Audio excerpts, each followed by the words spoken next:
اعوذ باللہ من الشیطان الرجیم بسم اللہ الرحمن الرحیم وقال الذين لا يرجون لقاءنا لولا أنزل علينا الملائكة أو نرى ربنا لقد استكبروا في أنفسهم وأتوا عتوا كبيرا۔ ناظرین، 19ویں پارے کا خلاصہ لے کر ہم آپ کی خدمت میں حاضر ہیں۔ سورہ فرقان سے سورت پارے کا آغاز ہوتا ہے۔ اس سورہ کا مرکزی موضوع رسالت کا اثبات ہے، چنانچہ اس میں عقیدہ رسالت اور قرآن کے وحی الہی ہونے کے خلاف قریش کے اعتراضات اور شبہات کے جوابات دیے گئے ہیں۔ ساتھ ہی اعتراضات کرنے والوں کا انجام بھی بتایا گیا ہے کہ جس روز یہ لوگ فرشتوں کو دیکھیں گے وہ مجرموں کے لیے کسی بشارت کا دن نہیں ہوگا۔ اس دن تو ان کا سب کیا دھرا غبار کی طرح اڑا دیا جائے گا۔ اس دن یہ لوگ کہیں گے کہ کاش رسول کا ساتھ دیا ہوتا۔ توحید کے ثبوت میں آسمان میں برج اور اس میں سورج اور چاند اور ان کی گردش سے عمل میں آنے والے رات اور دن کے واقعات کو پیش کیا گیا کہ ان پر غور کرو۔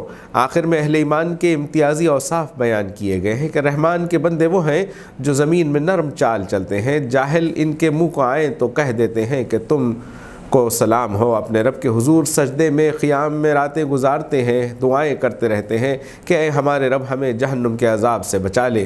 خرچ کرنے میں نہ فضول خرچی کرتے ہیں نہ بخل، بلکہ اعتدال کا راستہ اپناتے ہیں۔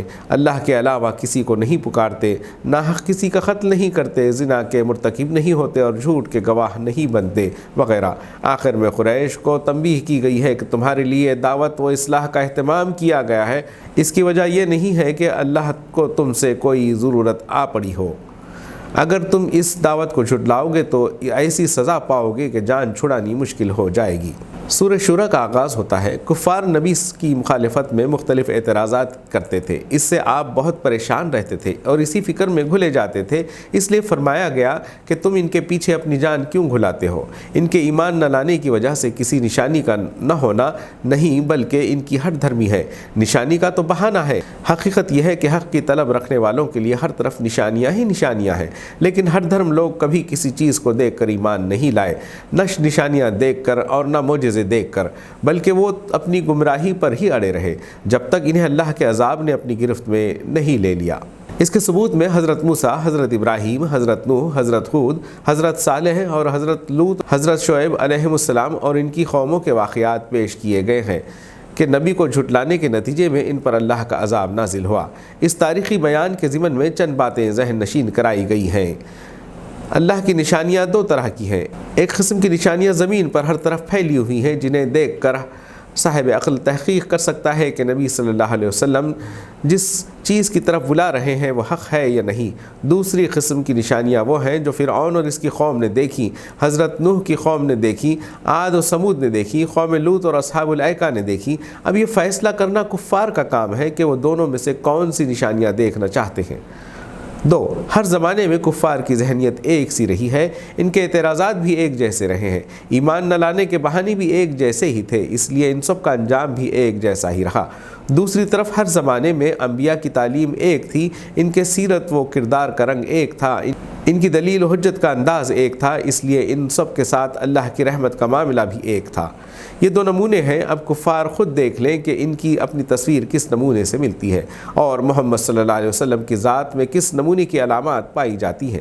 ایک بات جو بار بار دہرائی گئی ہے وہ یہ ہے کہ اللہ زبردست قادر اور توانا بھی ہے اور رحیم بھی۔ تاریخ میں اس کے قہر کی مثالیں بھی موجود ہیں اور رحمت کی بھی۔ اب یہ خود لوگوں کو طے کرنا ہے کہ وہ اپنے آپ کو اس کے رحم کا مستحق بناتے ہیں یا قہر کا۔ آخر میں کہا گیا کہ اگر تم لوگ نشانیاں ہی دیکھنا چاہتے ہو تو خوفناک نشانیاں دیکھنے کی ضد کیوں کرتے ہو جو تباہ شدہ قوموں نے دیکھی تھی؟ اس قرآن کو دیکھو جو تمہاری اپنی زبان میں ہے، محمد صلی اللہ علیہ وسلم کو دیکھو، ان کے ساتھیوں کو دیکھو۔ کیا یہ کلام کسی شیطان یا جن کا ہو سکتا ہے؟ کیا یہ کلام کو پیش کرنے والا تمہیں کاہن نظر آتا ہے؟ کیا محمد صلی اللہ علیہ وسلم اور ان کے ساتھی تمہیں شاعروں جیسے نظر آتے ہیں؟ تمہارا دل گواہی دے گا کہ کہانت اور شاعری سے اس کا کوئی دور کا واسطہ بھی نہیں ہے، تو اچھی طرح جان لو کہ تم ظلم کر رہے ہو اور ظالم کا سا انجام دیکھ کر رہو گے۔ سورہ نمل شروع ہوتی ہے۔ یہ سورہ 2 خطبوں پر مشتمل ہے۔ اس سورہ کا مرکزی موضوع بھی قرآن کا پیغام ہے اور یہ بتانا ہے کہ آخرت میں ایمان نہ لانے کا انجام کیا ہوگا۔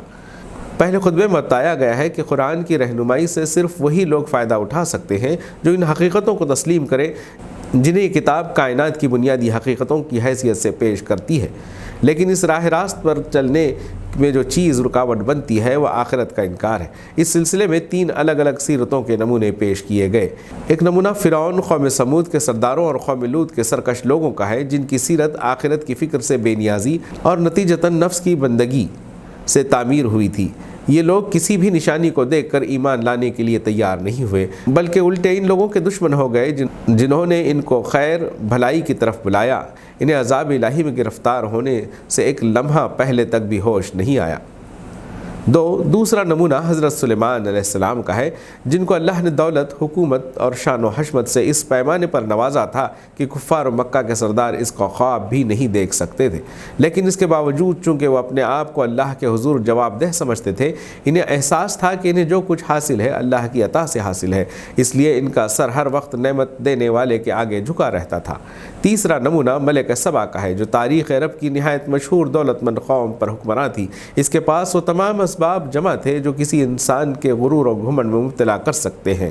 اس کا تعلق ایک مشرک قوم سے تھا۔ اس کے لیے شرک کا دین چھوڑ کر توحید کا دین اختیار کرنا اس سے بہت زیادہ مشکل تھا جتنا کسی عام مشرک کے لیے ہو سکتا ہے، لیکن جب اس پر حق واضح ہو گیا تو کوئی چیز بھی اسے قبول حق سے نہ روک سکی، کیونکہ نفس کی بندگی اور خواہشوں کی غلامی کا جو مرض اس پر مسلط نہیں تھا۔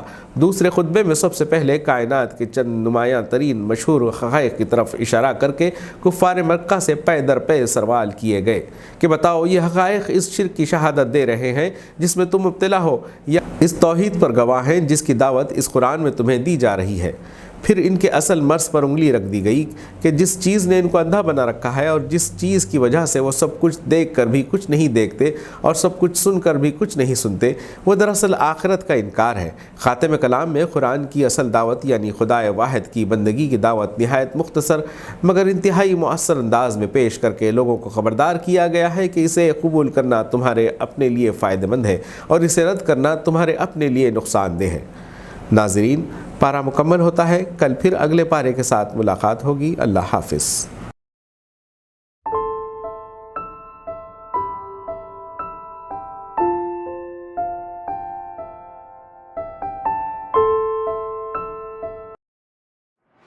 رمضان المبارک کے لیے عمدہ اور معیاری کھجوروں کا واحد مرکز فرینڈز زردہ اسٹور ناندیڑ۔ ہمارے یہاں ترکش، سعودی، ایرانی، اجوا، مڈ جول کلمی، مبروم، سوکری، کھودری، اسادوی، کیمیا، مضافاتی، ڈیلیگیٹ نور، رازانہ اور پینٹ کھجور واجبی دام پر یعنی 70 روپے سے لے کر 4000 روپے فی کلو تک کھجوریں دستیاب ہے۔ اس کے علاوہ عمدہ کوالٹی کے ڈرائی فروٹس جس میں بادام، کاجو، پستہ، کشمش اور شربت روح افزا بھی ہول سیل قیمت پر دستیاب ہے۔ مزید تفصیلات کے لیے رابطہ کریں۔ فرینڈ زردہ اسٹور خدیم مونڈا مارکیٹ ناندیڑ۔ ڈائریکٹر عبدالسلیم سوداگر قادری الکاظمی، مینیجنگ ڈائریکٹر عبدالریان سوداگر، مارکیٹنگ مینیجر افنان سوداگر۔